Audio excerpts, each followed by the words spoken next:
Herritarrekin komunikazioa errazteko, tresna digital berria sortu du Zumaiako udalak. Hemendik aurrera, aplikazioaren bidez, hainbat gauza egiteko aukera izango duzu. Herriko agenda kontsultatzeko, udal albisten berri izateko, eta gainera, zure intereseko gaien jakinarazpenak jasotzeko. Hala nola, diru laguntzen edota parekidetasun, kultur, naiz ingurumen gaien ingurukoak. Herritarren parte hartzea ere erraztuko du aplikazioak. Izan ere, zure kexak eta iradokizunak zuzenean bidali ahal izango dituzu aplikaziotik.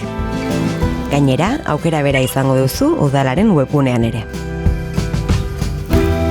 Kalean ikusitako matxuren berri eman eta konponketa txikiak, mantentze lanak edota proposamenak zuzenan eskatu ahal izango dira sakelakotik. Edozein unetan, edozein lekutan, deskargatu aplikazioa eta bisitatu webgunea. Zumaia bizitzeko da.